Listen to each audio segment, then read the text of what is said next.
Okay, good morning, everyone, and to our second of the three sessions on Megillat Ruth.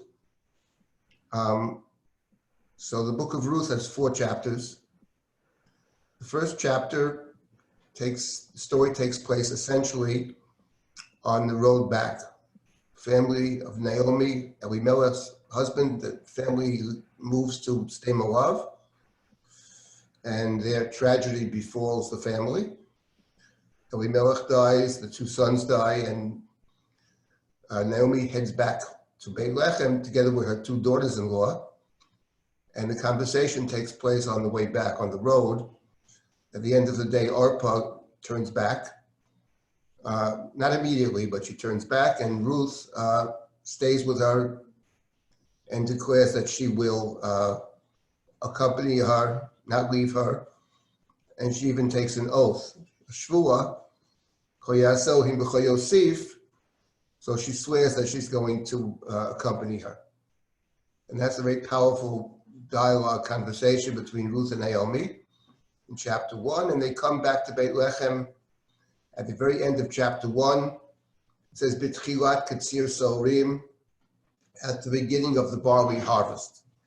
Now, the barley harvest on our calendar, essentially, that's Pesach, the Omer. So Omer begins with Mocharas HaShabbos, that tradition. It's the second day of Pesach, and that's the time of the barley harvest. So the story begins with the barley harvest, and the second chapter takes place in the field. Ruth is going to meet Boaz in the field. Ruth goes to the field to bring food back for Naomi and for herself. So the focus in chapter 2 is the field. Now, in the context of chapter 2, last week, we took note of the fact that when Ruth comes to the field, she begins to glean. She's a poor person who's going to follow the reapers and collect some of the food. And Boaz returns from Bethlehem. This is in chapter 2, and the 4th verse, 4th pasuk. Hine Boaz ba mi Bethlehem, vayomer la kotzvim Hashem imachem, vayomer lo yevarechecha Hashem. So they exchange blessings, and then Boaz asks in the 5th pasuk, Lumi hanara hazot. He speaks to the one in charge of the reapers, Hanar hanitzava hakotzrim. Who's this young woman? Who is she? Vayan hanar hanitzava hakotzrim vayomar. The fellow says she's a young Moabite woman. Nara Moaviyahi Hashavim Naomi Mistei Moav, returns with Naomi, and she's been working very assiduously. Vatomer alaktana v'yosafti bamarim. Let me glean and gather among the sheaves. Acharei kotzrim. After those, the harvesters are left behind, the reapers. Vatavo vatamod mi'atzaboker v'yarata ze shifta bayit mat. So she's been working very hard. She has rested very little in the hut, in the bayit. And now in the 6th pasuk, Boaz speaks to Ruth. Vayomar Boaz el Ruth, halo shamat biti al telchi l'kol b'sadeh acher. So he tells her not to leave. V'gam lo tavuri mizeh v'chol tidbakinim narotai. Stay here, tidbakin, cleave to narotai, to my girls. And he says, I stay in this field, don't go elsewhere. I've commanded the men not to bother you. And furthermore, if you're thirsty, you can drink as well from that which the young men drink. At which point Ruth bows down. She says, why have you recognized me? I'm an alien, I'm a foreigner. She's a Moabite. So Boaz answers her.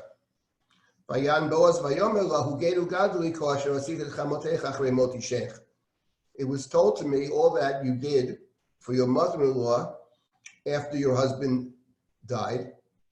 You left your mother, father, and your home. To go to a nation of which you did not know, you didn't know them, and therefore Yishalem Hashem Palech, God should reward you, your deeds, God should be rewarded. Uti maskoteh shlema, and again, your reward should be complete, full.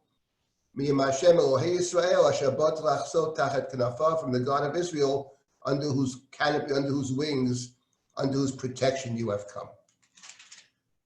So last week, we made the point that this description of leaving your mother and father and moladetecha, your birthplace, your home, reminds us of Avraham. Avraham was commanded, Lech lecha miyartzecha mimoladetecha mibeit avicha el haaretz asher areka. He leaves his father's house and he leaves moladetecha, he leaves his birthplace, his home, to go to a place, says God, that I will show you. It's a place you don't know. It's a place that I will show you. And this marks Ruth as an Abraham-type figure.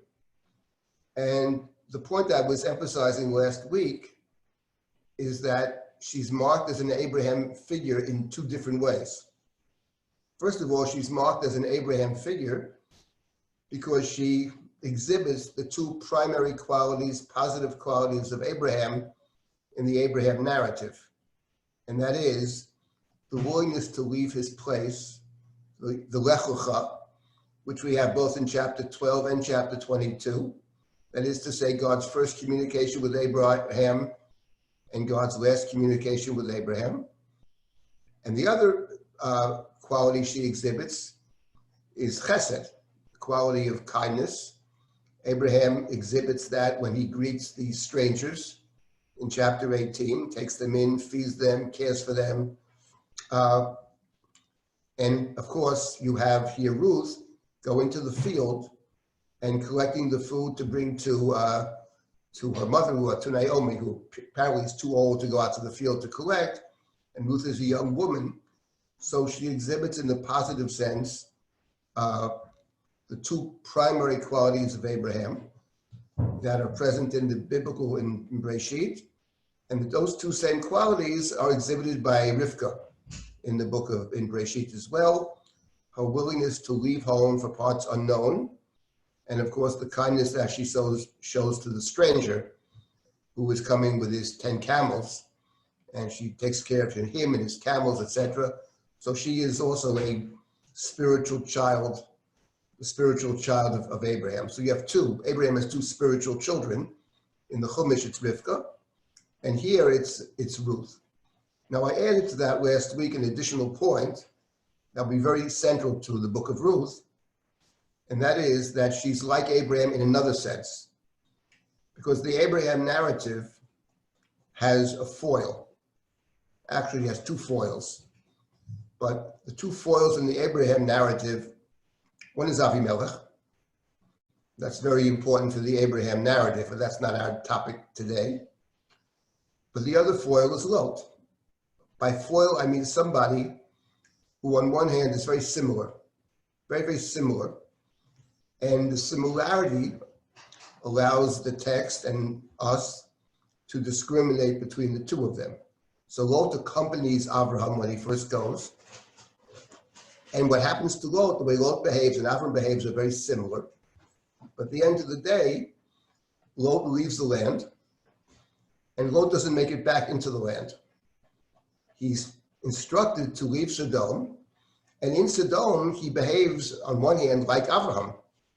He takes the strangers into his home in chapter 19 of Breshit. No one else will take them in. Lot brings them in, and he feeds them. And then when the house is surrounded by the people of Sodom, all the people, he then offers his two daughters to the people of Sodom. That's something that the Sodomites do. So Lot, on one hand, is an Abraham figure in terms of welcoming the stranger. On the other hand, he leaves the land. He doesn't actually make it back to the land, though he's told to go back. And there's a piece of Lot that's like Sodom. So and then after he leaves Sodom, he ends up fathering two children through his daughters.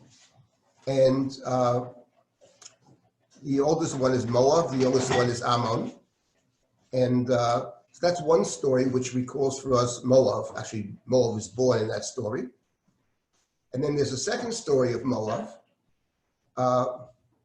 which of course is the story of Bilam and Balak, the king of Moab, who hires Bilam to curse Israel.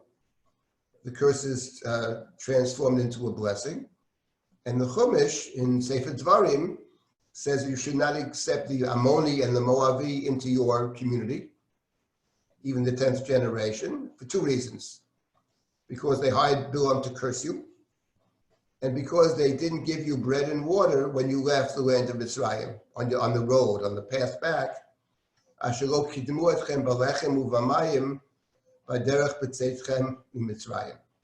So Moab then, in the Chumash, is the people that brings about or attempts to bring about curses. And Moab is the one who does not feed you, show no hospitality to our cousins, show us no hospitality. And the Moab in Sefer Breshit is a story about incest. And I called it last week, it can be seen even as an attempt at Levirate marriage, but it's a Levirate marriage that doesn't work. And hopefully today I'll have more opportunity to talk about that. But my point last week is that Ruth is the opposite of Lot. Ruth is one who leaves her home and goes to the land. Lot never makes it. Ruth is one who brings lechem, brings the food back to Naomi. So she has that quality. And on top of all that, the book of Ruth is filled with blessings. Ruth is actually the source of blessing. So she's an anti-Moab. She's a Moabite who's the opposite of Moab. She's Lot's descendant who's the opposite of Lot. But if you're the opposite of Lot, then you're Abraham. Because Lot functions in the biblical text as Abraham's foil. So she's Abraham-like in two senses. She's Abraham-like in that she's actually like Abraham. But that's reinforced by the fact that she's described in the text as being not like Moab, not like Lot.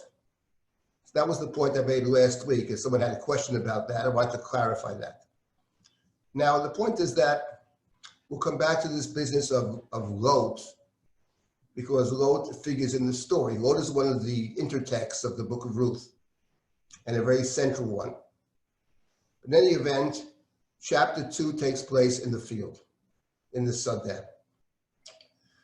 And it gives us an insight actually into Boaz, and a very important insight into Boaz. And I'll begin with the following question. It says, Boaz approaches Ruth, and he says to her, don't go elsewhere. Don't go elsewhere. He says,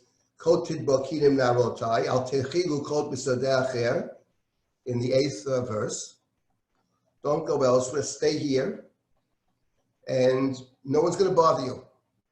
No, the guy's not going to bother you. And if you drink, thirsty, you can drink. I treat you like I treat everybody else, no different. That's what he says to her. And Ruth is astonished. Why are you being so nice to me? Lahaki Raini, why do you recognize me? I'm a foreigner, I'm a stranger. And Boaz answers, no, Hugedu Godly, it's been told to me all that you did for your mother-in-law after the death of your husband. You left your home, etc. Eretz Moladetech, etc. God should reward you. Now let's begin this morning's session with, what's morning here in New York anyway. Let's begin with the question, what do you mean Huged Godly? Who told him? Because if we look in this chapter, he talks to the fellow in charge of the Kotzrim. He says, who is she? Oh, that's the Moabite girl who came back with Naomi. She's working very assiduously. She's been there from the morning. She hasn't stayed in the house almost at all. So the Nara Nitzava HaKotzrim says what he says. She's a Moabite. and she came back with Naomi, and she's working very hard. I see nothing negative about the Nar HaNitzav HaKotzrim. I don't see a critique over here. Some people apparently see this as a critique. I don't.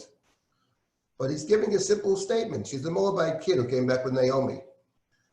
But the point is, when Boaz responds, "Why are you being so kind to me?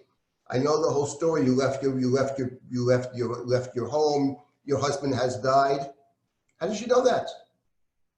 So he wasn't told by the Nar HaNitzav HaKotzrim. It would appear in any event. You could say that the Nar HaNitzav HaKotzrim gave her all this information, but it doesn't sound that way. So he seems to know it from a different place.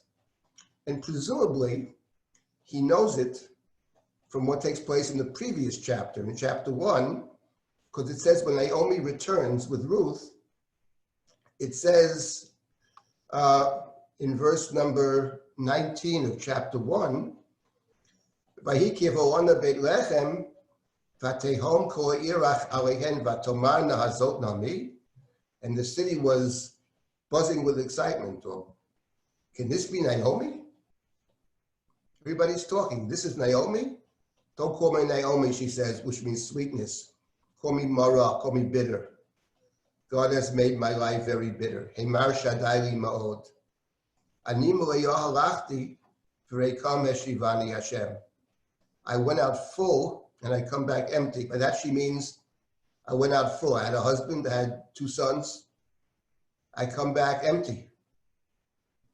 So the knowledge that Naomi has lost husband and 2 sons, that's already in chapter 1. The city knows. The city is Bethlehem, Beit Lechem. Boaz is from Beit Lechem. In fact, that's how chapter 2 begins. Hine Boaz bami Beit Lechem. So presumably he knows already the whole story. He doesn't know this is the woman, Ruth, but he knows that she's a widow. So you might ask the question, who cares? What's the difference if he knows it from chapter 1 or he knows it from chapter 2? But there is a difference. Because if he knows it already from chapter 1, then it raises the following question. Since chapter 2 begins, Naomi had a kinsman, that is to say, related to Elimelech, mimishpachat Elimelech, ushmo Boaz, then it raises the question, well, if he knows this, that his kinsman's wife is returning alone with Ruth, with the Moabite girl, but she's lost everything, then why doesn't he rush over to her house and help her? He's not helping her. He happens, the text says, Vayikem mikreha, Ruth happened upon the field of Boaz. Now, whether it happened upon by coincidence, or whether this is part of a divine plan is a very good question. But from Boaz's perspective, it doesn't matter. He makes no attempt to preempt the situation. He makes no attempt to involve himself. He waits till Ruth shows up. Well, when she shows up, he's very kind to her. And he goes beyond what is expected of him, which is very important. But on the other hand, he didn't actually preemptively do anything. And that is significant when we read in chapter 2, the pasuk, after Ruth says, "Why are you so kind to me? I'm a stranger." And Boaz says, "I know everything you've done. For your mother-in-law, you left your home, you left your father, your mother, your home. Yishalem Hashem polech, and God should pay you back, repay you. Uti maskortech shlema, and your wages should be complete, full. Miyem Hashem Elohei Yisrael asher bat lachzot tachat knafav, from the God of Israel, under whose wings, that is protection, you have come." That's an interesting expression. Hashem Elohei Yisrael asher bat lachzot tachat knafav, the God under whose protection you have come. Because in chapter 3, which takes place at the threshing floor in the Goren, and Boaz wakes up at midnight and there's a woman sleeping next to him. And who are you, he says in chapter 3. And the response is, Anochi Ruth amatecha, I'm Ruth, your maidservant. Uforasta knafecha alamatcha ki goel ata. You should spread your wings, parasta knafecha, over your handmaid, for you are the Redeemer. And we'll get to the Redeemer. That's the responsibility of the Redeemer, is to take care of the family. So she says to him, you should spread your wings over me. It's very nice that in chapter 2, you talked about God's wings, God's protection. But my beloved friend, let's temporarily forget about God. Or let me put it this way. God will spread God's wings over me if you spread your wings over me. God will work through you. For after all, Goel Ata, you are the Redeemer. In other words, if this understanding is correct, then the picture of Boaz is very interesting. He hasn't really attempted to do anything, even though he may know about the situation. When he does confront Ruth or meet Ruth, he's extremely generous. He's a good guy. He's a good person who doesn't meet his full responsibilities yet, but he's a person who could take responsibility. He has a lot of potential. So we'll have to see what is going to transpire in the story. It is true, and someone just commented, I saw on the screen, that there is a closer relative than Boaz. That is true.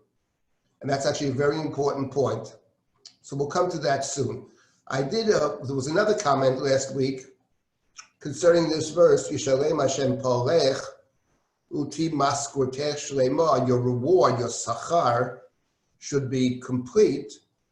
And the comment was that perhaps this is a play off the verse again with Moab. The reason we exclude Moab is because they hired Asher Sachar, they hired Bilam to curse you. So they hired Bilam to curse you, you reject them. So the suggestion last week was that there's a literary link here, Yishalem Hashem Palech, Utehi Maskurtech Shlemo, your Sachar, your hire, the money paid, in other words, your wages, should be complete from the God of Israel under whose protection you have come. That's only a possibility that there's a kind of literary effect over here. There may be something else about this verse. In any event, let's first just take a look at chapter 2 briefly, some of the elements of chapter 2, and then move to what is, I think, very central to the story, to the book of Ruth. So chapter 2 is about the gleanings of the field. Ruth is going to bring food back to Naomi. We would call it matnot aniyim in our parlance. It's what you give to the poor.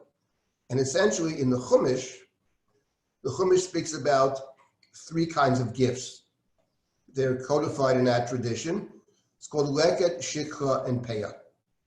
Leket, shikha, and peah, when you harvest your field, you have to leave a piece of the field. Le'ani v'lager ta'azov otam, the Torah says in 2 different places. And then the Torah also speaks about if you are pruning a tree or harvesting, and you didn't harvest everything, you missed some things, you're supposed to leave it. And the Torah also speaks in Sefer Devarim about if you did harvest and you put it in the field and you forgot to take it, shechicha, then there too, you are to not to go back and take it. Leave it. Leave it for the poor person. Now, what's interesting, that when the Torah speaks about leaving it for the poor person, so it appears essentially in 2 main places. One is in the book of Vayikra, in chapter 19. It also appears very interestingly in the context of the listing of the festivals. It's mentioned again, almost the identical verse, when it talks about the holiday of Shavuot. So that's one place you have it. But then you have in the book of Devarim, additionally, you have a reference to Matnot Aniyim. And I thought it was interesting to find that verse. It's chapter believe it's chapter 24. Let me find the verse. Chapter 24 of Devarim. So it says there, Ki tiktzor ketzicha b'sodecha. This is chapter 24 of Devarim, verse 19. V'shachachta omer b'sodeh, lo tashuv l'kachto, lager layatom v'la'amona yehiyeh. Don't go back, and when you overlook the sheep in the field, don't turn back to get it. It goes to the stranger, ger, to the orphan, yatom, and to the almanah, to the widow. And then the Torah continues, the same thing is true when you beat the fruit of your olives. Lager layatom v'la'amana yiyeh. And in verse 21, it talks about the vineyard, the grapes. Lager layatom v'la'amana yiyeh. So in Devarim, 3 times, it says you leave it for the stranger, for the widow, for the orphan. In the book of Vayikra, it talks about le'oni v'lager ta'azov otam. Leave it to the stranger and the poor person.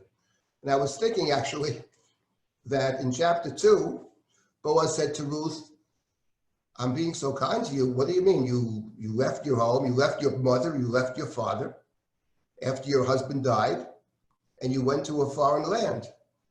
In other words, Ruth actually is all 3 rolled into one. She's a ger, obviously, stranger, Moabite no less. She's a widow. Her husband has died, and effectively, she's a widow, and she's an orphan.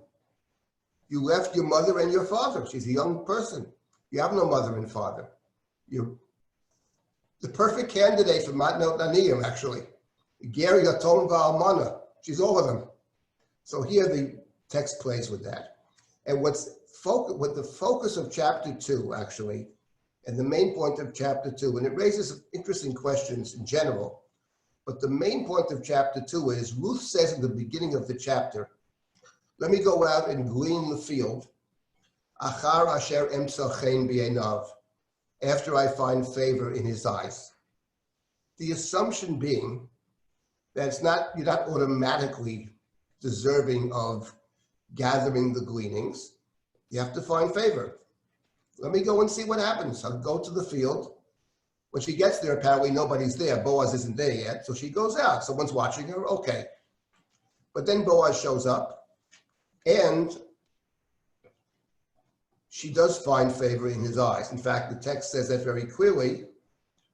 Ruth asked Boaz, Madua matzata chen b'einecha l'hakireni. Why do I find favor in your eyes, being a stranger? Anochi nachriya. And Boaz explains. And the point here is that Ruth, unbeknownst to herself, is entitled to take certain things. But what Boaz gives her is way beyond what she's entitled to. Because Boaz says, for example, you can take, later on he says this, find the verse. Let's see, here it is, verse number 15. After she eats. And Boaz says to his workers, let her also gather between the sheaves. And not only that, in verse 16, you also should pull out some stalks out of the heaps. Bazavtem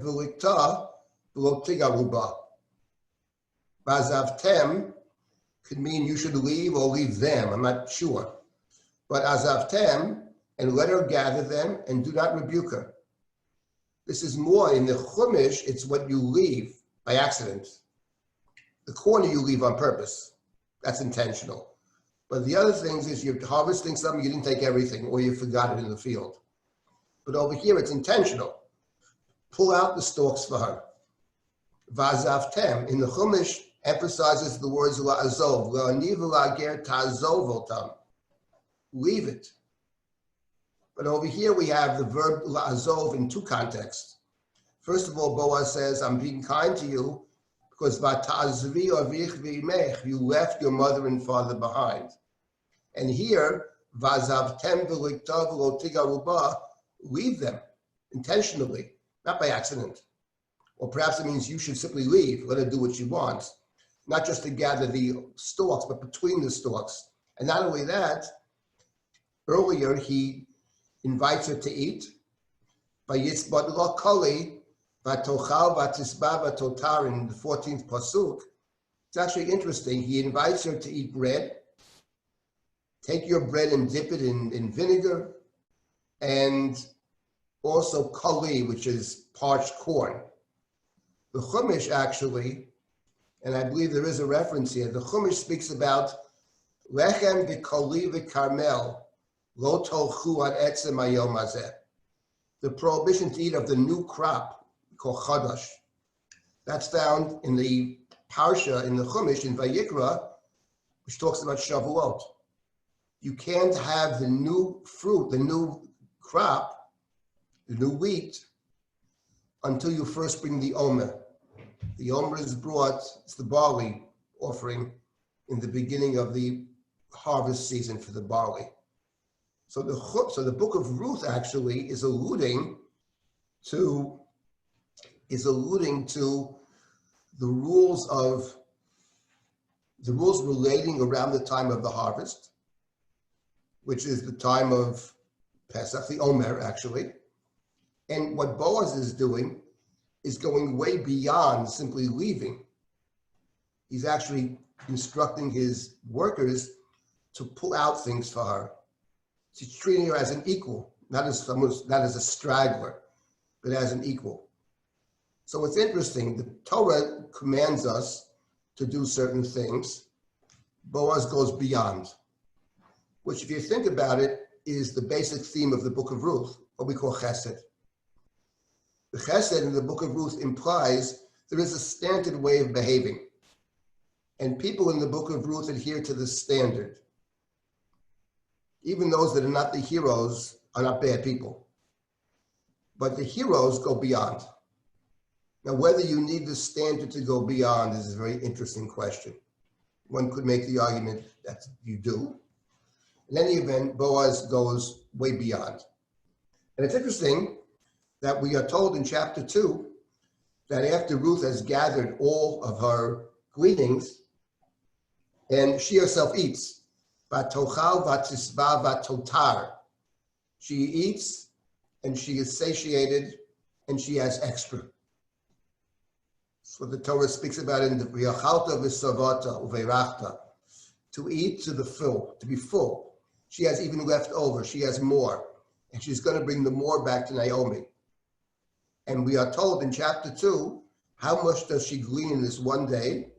So it says that after she has, let's find the verse number 17 of chapter 2.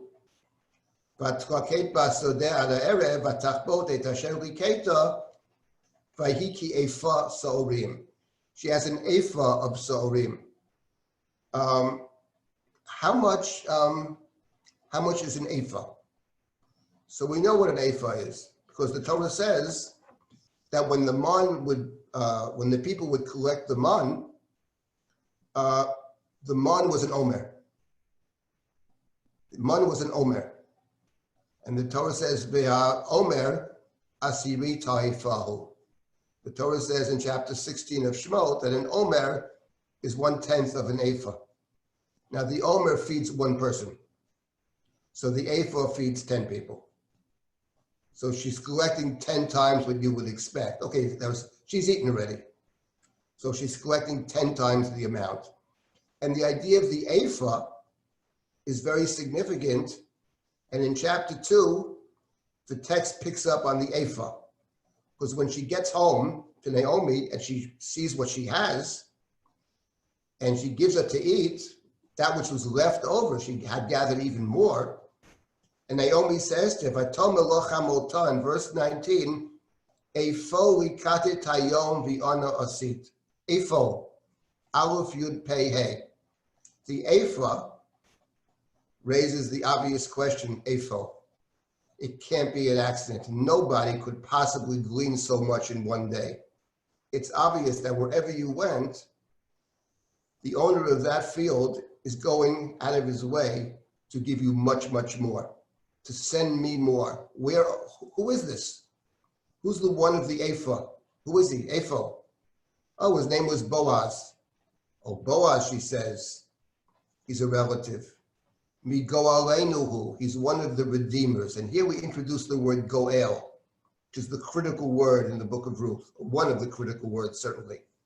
So Boaz is a goel. And Naomi says to Ruth,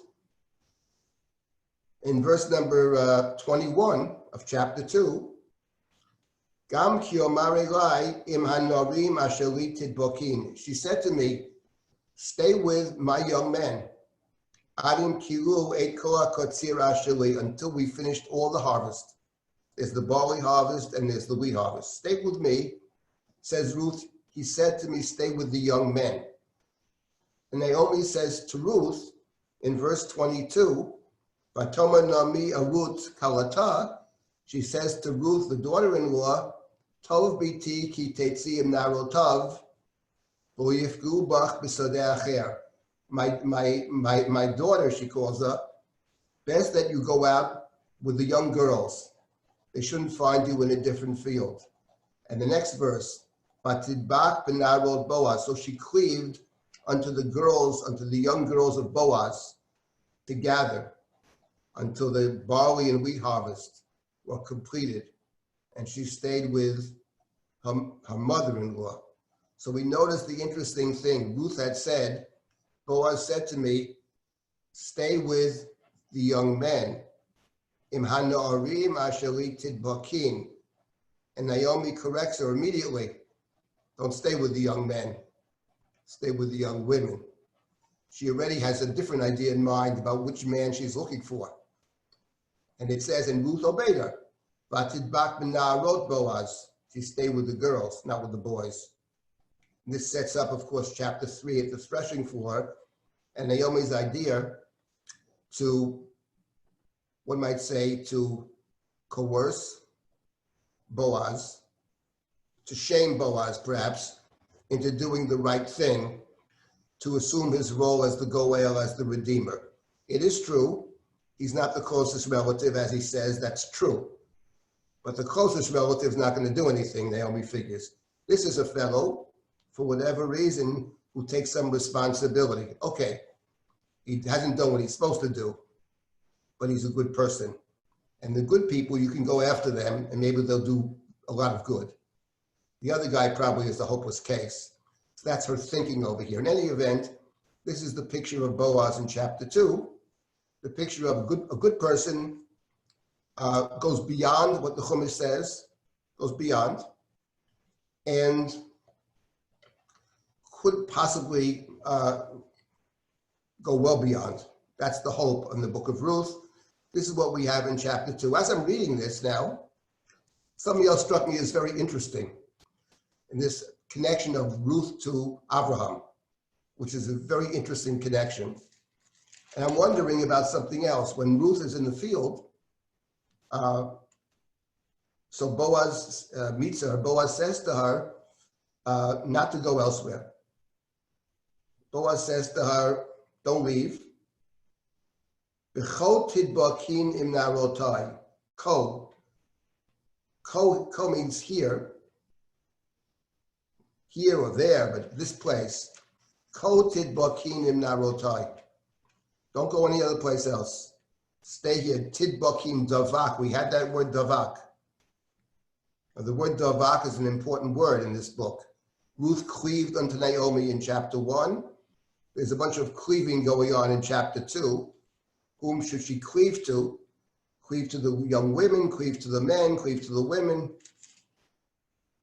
We remember the first time we encountered the word davak.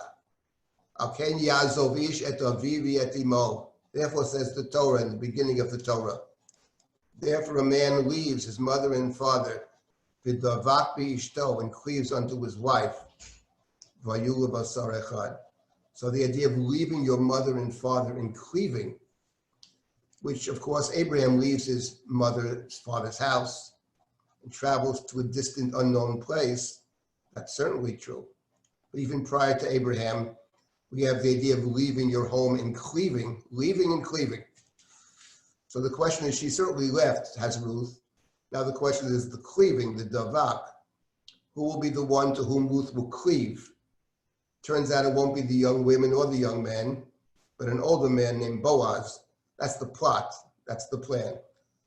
So it's interesting. In chapter 2, Boaz instructs her, V'kol tidbakim, cleave here. But in chapter 4, when Boaz goes to the gate, we'll get to that next week in the last of the series, and Boaz goes to the gate, he's determined to do right by Ruth and Naomi, and he goes to the gate and he sees the closest relative, and he says to the closest relative, Suru Shva Po Ploni Amoni. He says to the closest relative, Mr. X, Ploni Amoni, the one without a name, sit here, Shva Po. And then he takes 10 of the elders, 10 people from the elders of the town, chapter 4, verse number 2, Vayomer Shvu Po Vayeshevu. Says, you sit here, and they sit down. So it's interesting that when Boaz speaks to Ruth about his field, he says ko. When he talks to the elders and to the redeemer, who will be the non-redeemer, he says po. And this reminds us, of course, of Abraham. He said to the 2 young men who accompanied him, non-candidates for the Akedah, you stay po. Ko. We will go there. So already there's a hint of this story that Ruth is an Abraham figure, and maybe Boaz is an Abraham figure as well. Will be a very good match. Boaz is a Gibor Chayo in chapter 2. Ish Gibor Chayo. And Boaz says to Ruth in chapter 3, Ki yodeh kol sharami ki yeshet chayolat. You're a woman of valor. He's a man of valor. So they're well suited, they're well matched, but the problem is nothing has happened yet. That's going to take place in chapter 3 at the Goren. That's a brief summary of some of the things we see in chapter 2. And before we get to what is, I think, central to the book, I did want to, just to digress for a moment, and to come back to the introduction. The introduction last week talked about the book is set up as begins with the time of the judges, and it concludes with the king, with David, the genealogy of King David. So there's a movement from the period of the judges to the period of the kingship, and the last word is David, and David is held up in this book as the ideal king. David is the ideal king. There are many pictures of David in our Bible, many. Shmuel presents a very nuanced, complicated picture of David, many negatives. Other books are different. Chronicles is different. Other books are different. But in the book of Ruth, clearly David is the ideal.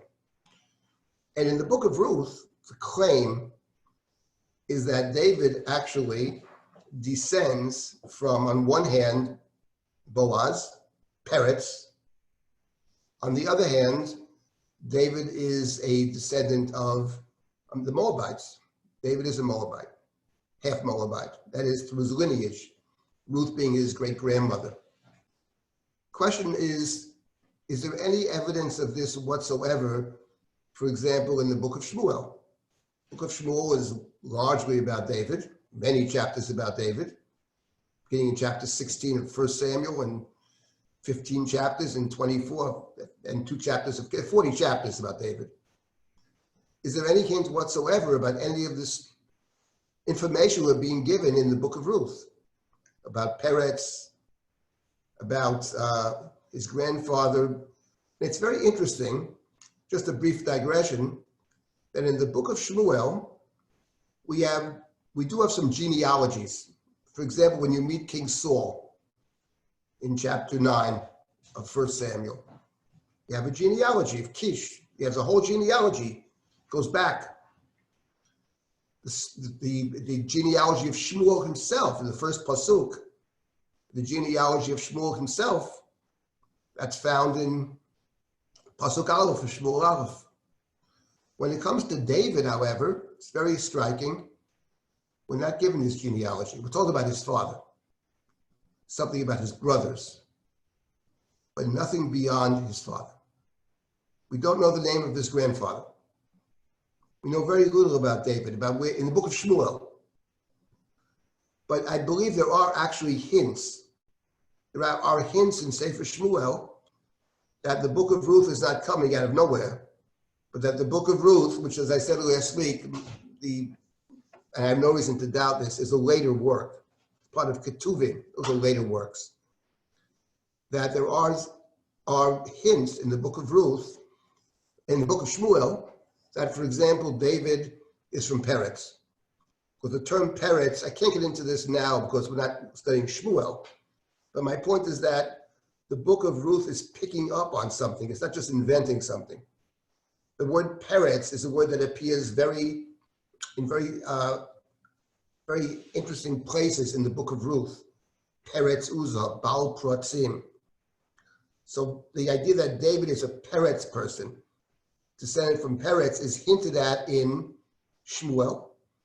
The idea that David has some connection to Moab and Ammon is hinted at twice in the book of Shmuel.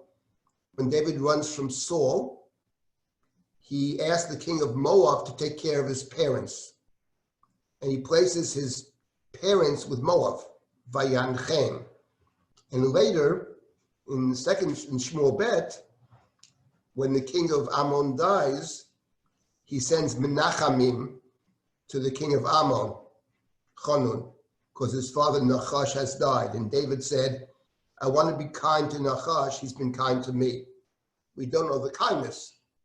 But we do know that when David was in trouble, he went to Moab to take care of his parents.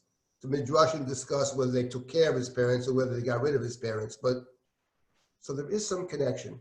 And we do know that in the book of Shmuel and elsewhere in the Bible, David is called my servant, Avdi David, which is a very high praise for the Bible. Moshe's Eved Hashem, Yaakov, Atira Avdi Yaakov.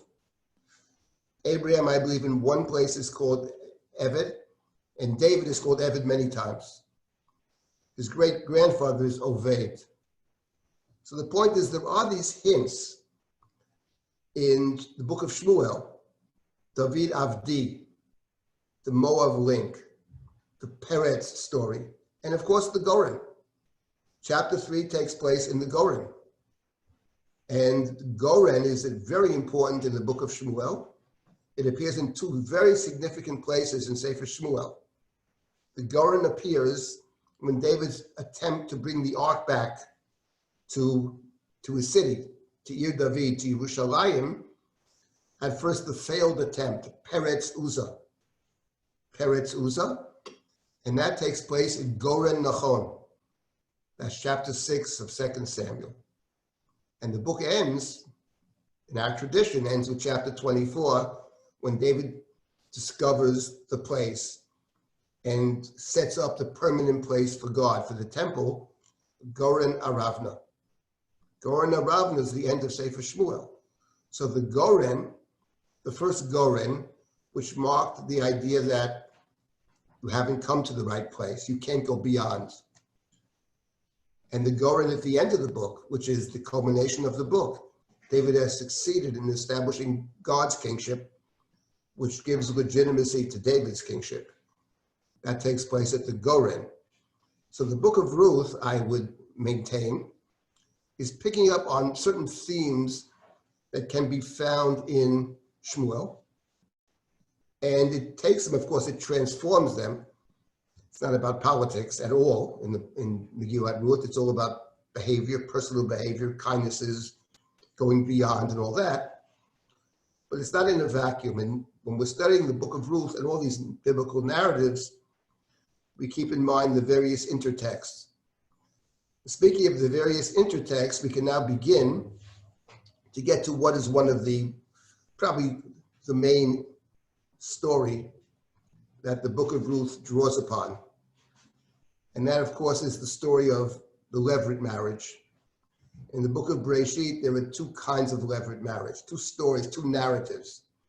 The primary one, and the one the book of Ruth plays off in so many ways, is the story of Judah and Tamar, Yehuda and Tamar, which is chapter 38 of Bereshit. And that's preceded by chapter 19, as I mentioned, the story of Lot and his daughters. And the story of Lot and his daughters, what motivates the daughters to do what they do, to sleep with their father, and to produce, in their words, Nechayem Avinu Zara, out of our father to produce a child. What is motivating them is what they said. They said there is no man, right? There's no man left to cohabit with us. Someone sent me a note this week, but they was in Zohar. Don't they know there are people in Zohar? To which I responded, first of all, Zohar is doomed to destruction. That's number one. Lot saves Zohar. But number two, what they mean is in their world. Where they're coming from, their world has been destroyed. And by the way, to buttress that point, that their world has been destroyed, you're talking about reviving a destroyed world. What is very important in that context, again, not our immediate topic now, but what is clear is when you read the story of Lot and his daughters and Sodom and the destruction of chapter 19, one immediately turns to a previous story of destruction, which is the story of the flood, of the Mabul, where the world is destroyed. And those two stories are parallel stories. Parallel stories. And in fact, the two heroes, the two main characters, Lot and Noach, both undergo similar things. Each is drunk. Noach drinks and becomes drunk. And Noach becomes uncovered in his tent. So and something happens to Noach. We don't know exactly what happened. Some kind of sexual transgression. In the case of Lot in chapter 19, it's exactly parallel. He's given to drink and they sleep with their father. So those two stories are parallel stories. And they're parallel in a very deep way because it's about a world that's been destroyed and the attempt to somehow rejuvenate that world in a sense. In the case of Lot,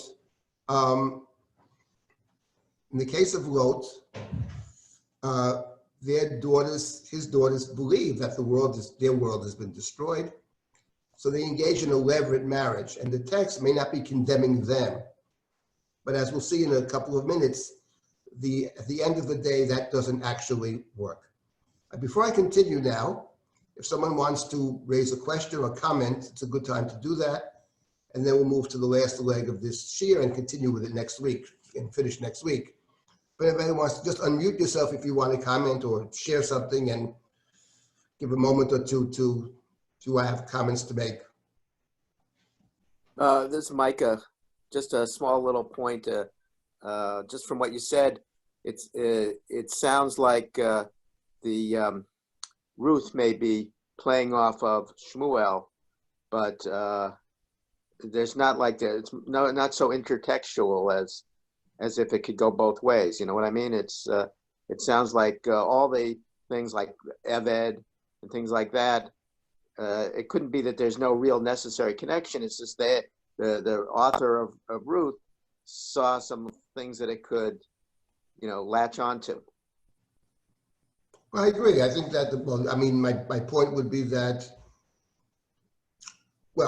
I would say the following, without getting into, let me make the following point about the book of Ruth and the book of Shmuel, which I'm actually in the process of writing a book on Shmuel, coming out in Hebrew, who knows, a few months. And one of the main points of that book is that the book of Shmuel presents David in two different ways. David is the ideal king, and there are points at which he actually fully understands that, and he's perfect. And then there are the realities of kingship, the temptations and the pitfalls, and what it takes to become king, and the politics and the very negative stories there. But the positive stories of David in the book of Samuel are linked to Abraham. The book of Shmuel, on many occasions, draws a quite powerful link between David and Abraham. So that is common to the book of Ruth and to the book of Shmuel. And that's not peripheral. That's something very deep. I simply gave some more peripheral, and you're right, some more, some connections which are not central. But what is central to both books, and I'll simply say something now without proving it, without demonstrating it, but I would say the following. The Abraham narrative is probably the main point of my book, I think, but it's played out very nicely in the book. The Abraham narrative has two foils. There are two characters who are like Abraham, but different. One is Lot, and the other is the king of the Philistines named Avimelech, with whom Abraham has a very important encounter, actually he encounters him twice.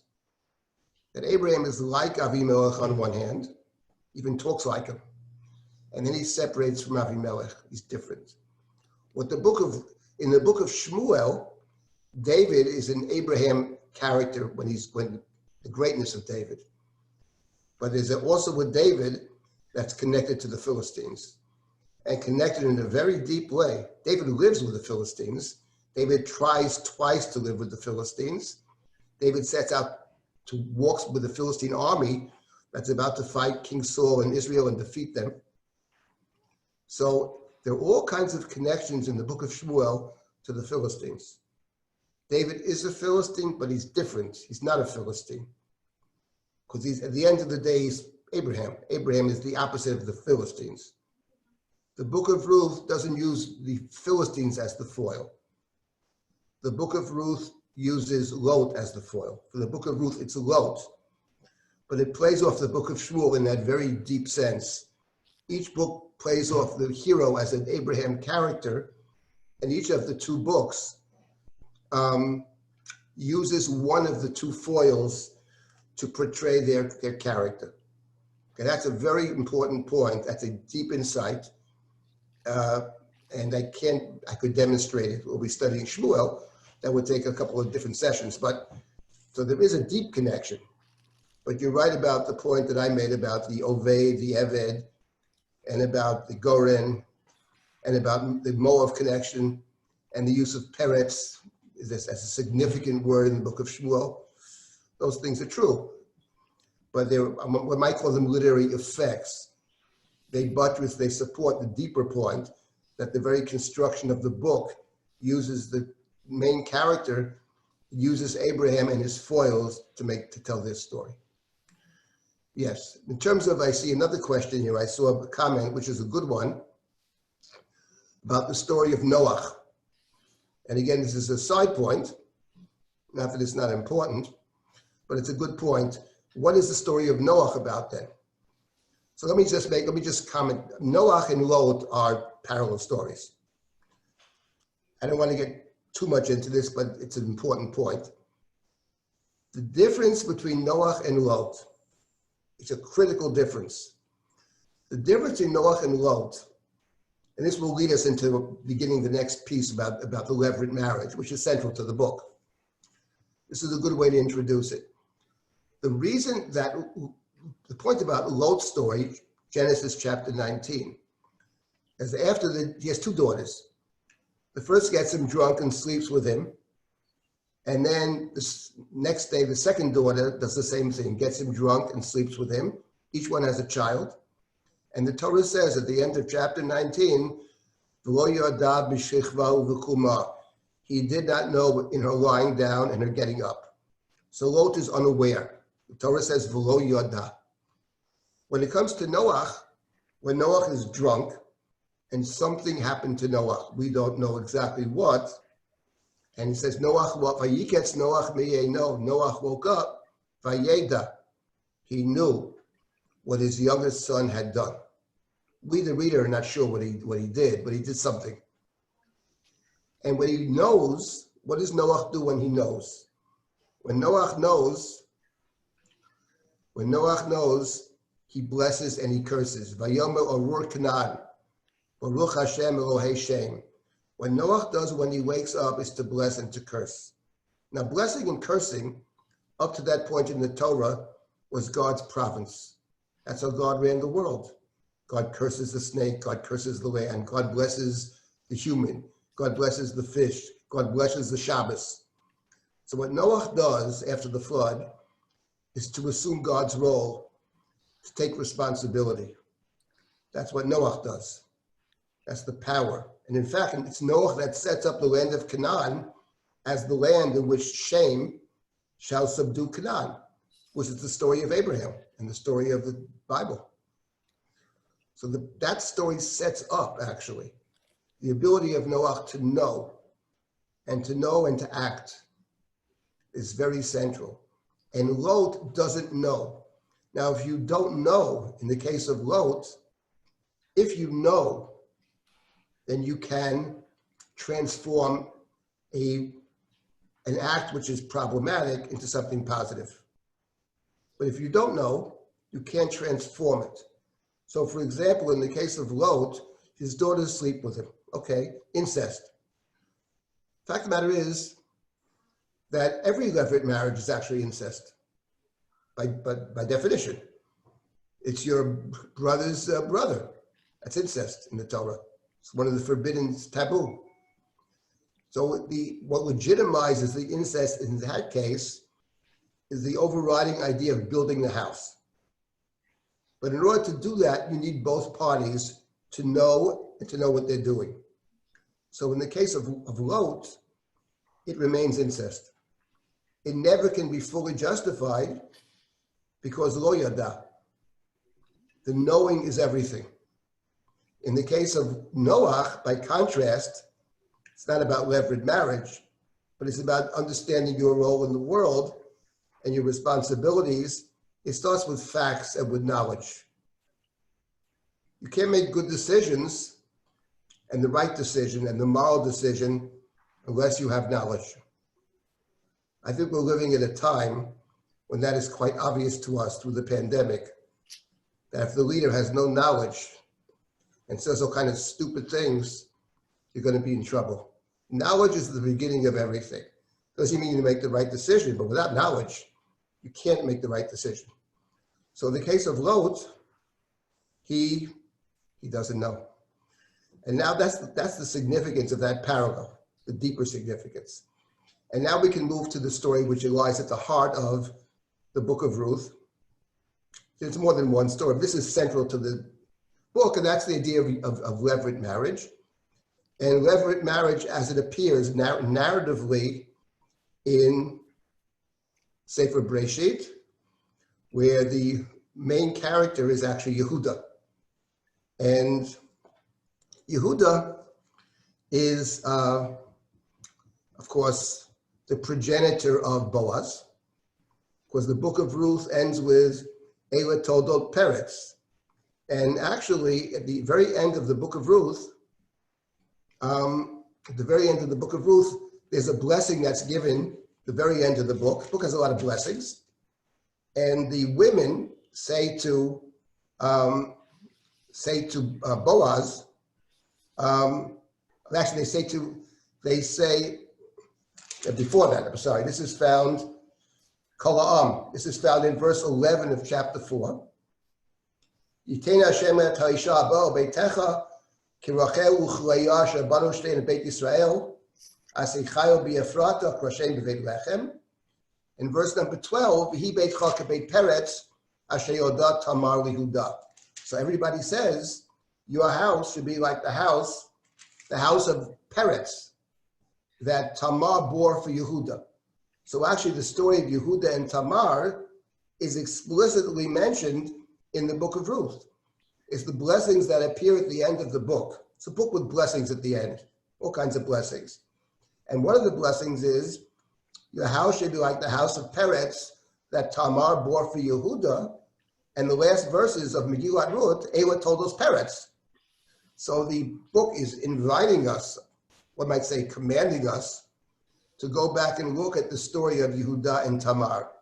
And especially given the fact that Ruth is a Moabite, and Moab When you think of Moab, you think of the other story in Breshit, the birth of Moab. Moab is born to Lot, that unbeknownst to him, and to his oldest daughter, Me'av, from father. That's what she called Moab. So there's an invitation here to look at the story of Yehuda and Tamar. Now, to look at it fully, we're not going to do that, but we want to look at it in as much as it casts a light on Megillat and Ruth, and we'll start with that now. And next week we will complete that, and then we'll move to more details about chapter 3 and 4. Chapter 3, let's begin chapter 3. Chapter 3 begins, Vatomer lo Naomi chamota, biti, halo avakesh lach manoach asher yitav lach. So Naomi says to Ruth, she calls her my daughter. Ruth is young, a youngster. Naomi's the mother-in-law. And she says, I want you, I seek a home for you, which will be good. Asher yitav lach, a manoach. We recall that in chapter 1, Naomi was instructing her two daughters-in-law to go home. Lech no shovna, she said to the two daughters, umitzena menucha, isha beit isha. Go and find menucha. Go and find comfort in the home of your husbands. Go back to Moab, you're Moabite women. You're very kind. Go in, but you need to find menucha. She seeks menucha for them. It's a story in chapter 1 where each person is thinking about the other person.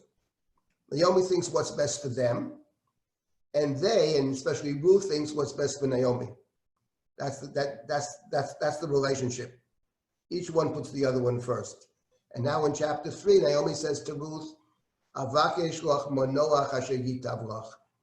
I want to find for you manoach. V'yata, chapter 3, verse 2, Hine Boaz modatanu asher yitat narotav, Hine hu zored goren hasarim halayla. Boaz, the one with whose girls were close to you, not the boys, but the girls. He is winnowing on the threshing floor on the goren tonight. V'rachatz v'sacht. So bathe and anoint yourself. V'sam simglotayich olayich v'yoradet hagoren.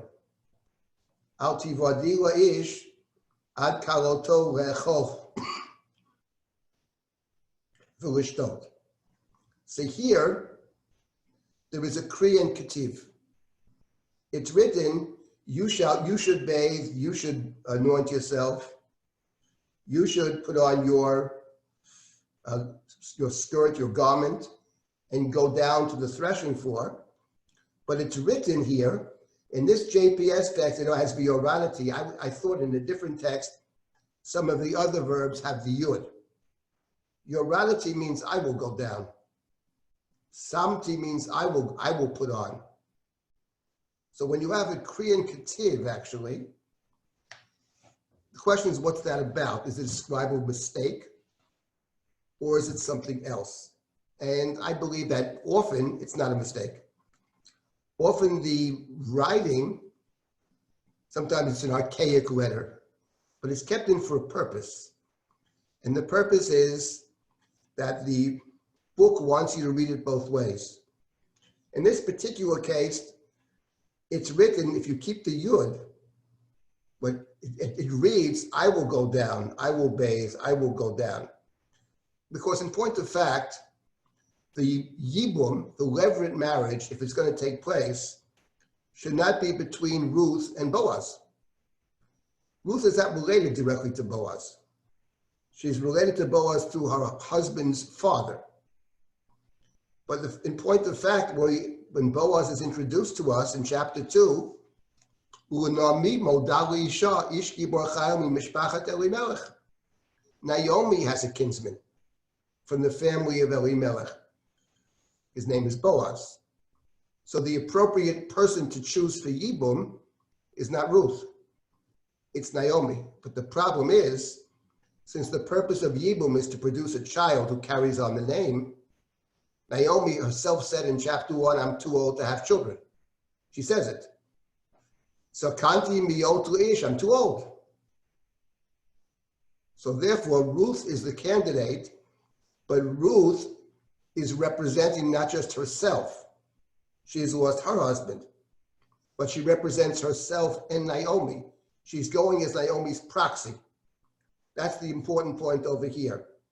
And basically, the Tamar of Judah and Tamar in the book of Ruth is two people. It's on one hand Naomi, but she can't do it herself. So she sends her proxy Ruth instead of Naomi. And that's actually how the book ends. The book ends with the women saying, Yulad ben Naomi, a child has been born to Naomi. Now, of course, they understand that the child is Ruth's child. Your beloved daughter-in-law has given birth. Asher hi tovalach mishiva banim. She's better than 7 sons. And she calls her my daughter throughout. So basically what you have over here, I would call it the double Levirate marriage, the double yibum. And that's the Korean Ketiv that we have in the beginning of chapter 3. Okay, let's continue. This is what she says to now. This is what you have to do. When he lies down,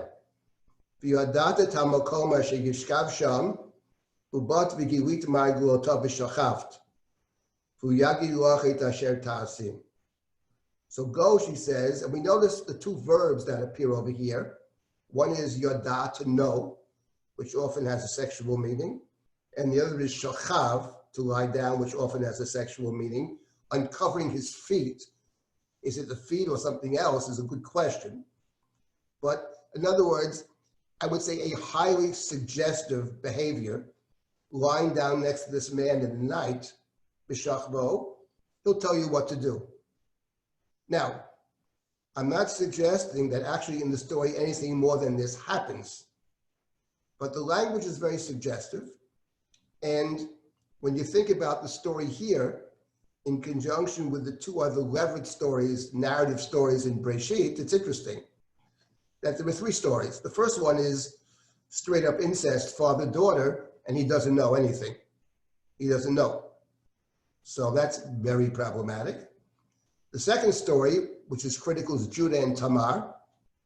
Get to that story. That's not his daughter. That's his daughter-in-law. But she's still called a daughter-in-law. There we'll see about that. When he first meets her, he doesn't know who she is. Ki lo yada ki kalato hi, Genesis chapter 38. Then we have our story. Our story. This story is, I would say, a cleaner version of the first 2. But for a woman to put herself in that situation, anytime, and especially in the biblical context, is highly problematic. And Ruth is not somebody who was simply, passive person. In chapter 1, Naomi said, go home. And Ruth said, I ain't going. Teriki mitamed said, and Naomi saw it's hopeless. You can't change this. This person is just stubborn. She's not leaving.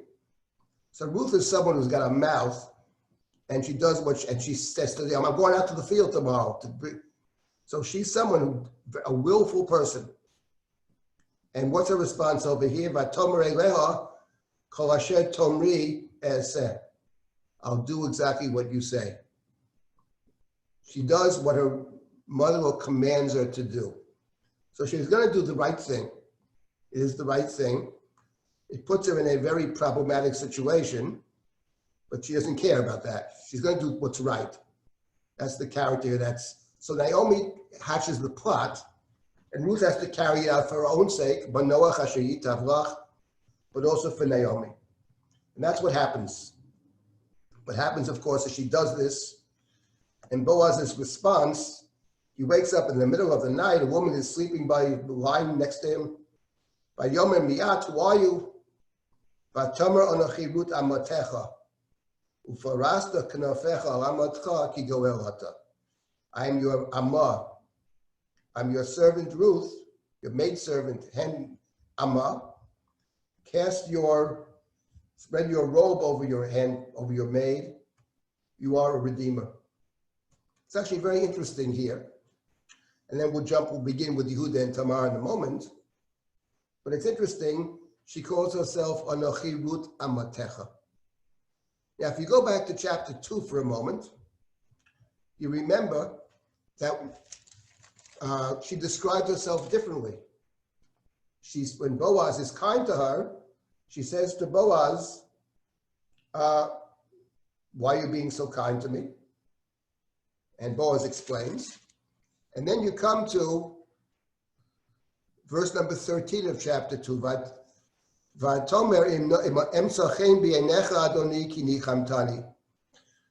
You are most kind to comfort me, she says.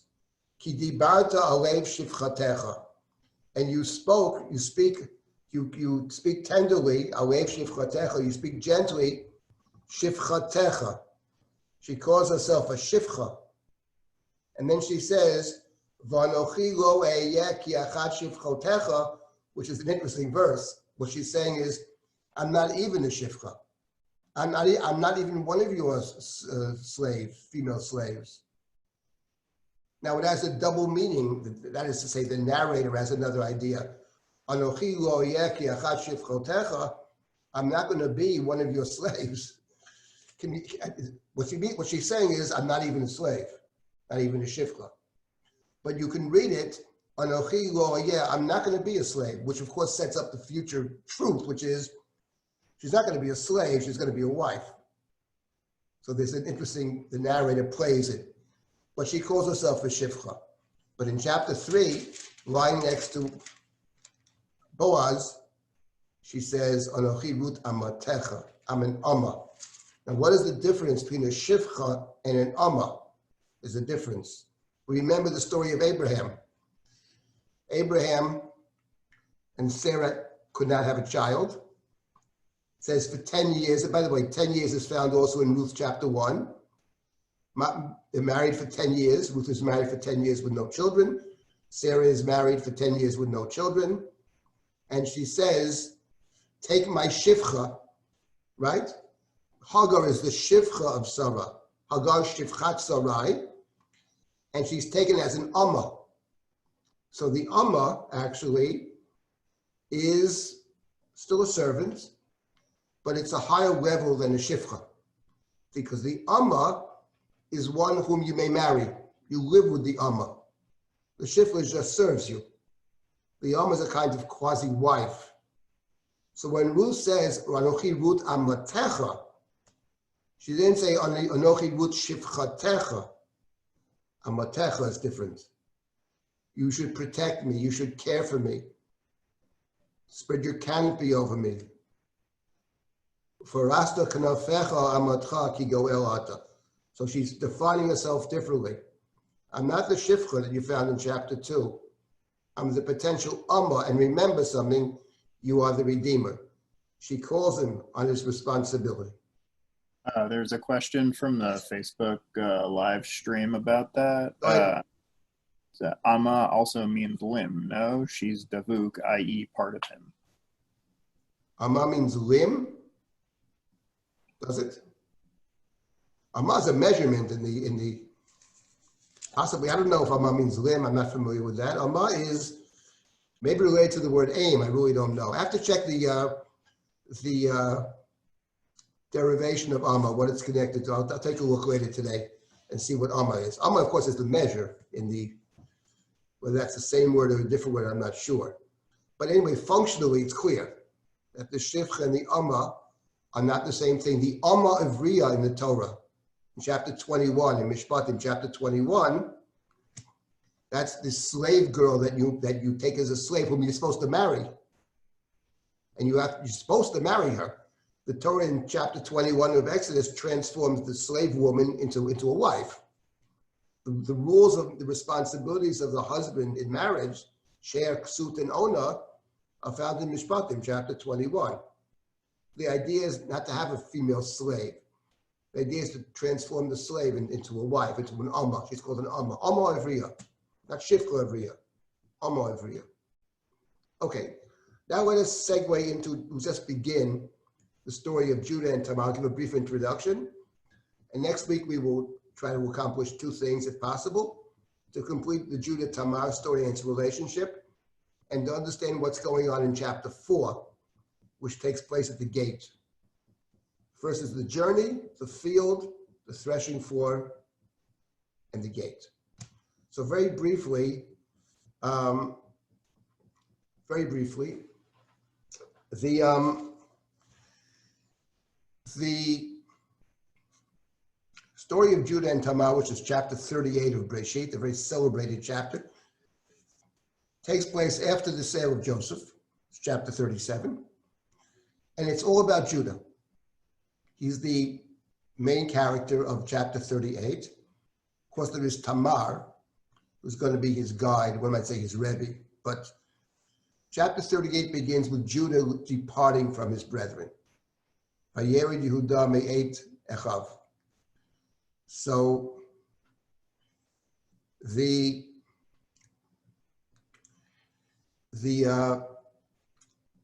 Torah then tells us a story about Judah. Judah sees, we are told in chapter 38, a Canaanite woman, sees her and takes her, and very quickly they have 3 children, Onan, and the third is Shelah.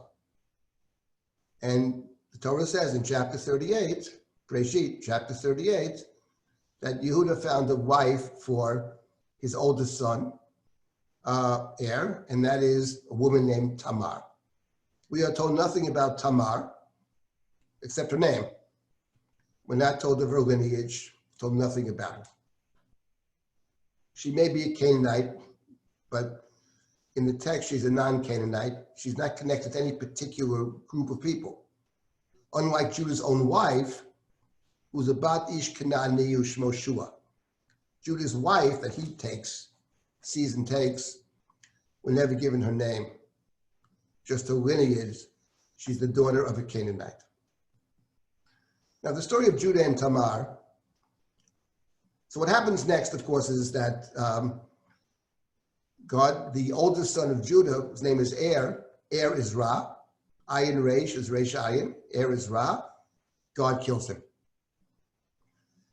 Judah then commands the next son, Onan, to marry his brother's deceased wife and to extend the kin lines, the family lines of his brother. But his brother refuses to do that. It says Onan refuses to do that, spills the seed, he refuses to do it. God kills him as well. God kills both of them. So now we're down to one son who remains, and Judah's afraid that the third son will die as well. He blames Tamar for the deaths of his 2 sons. We, the reader, know better, but Judah doesn't know that.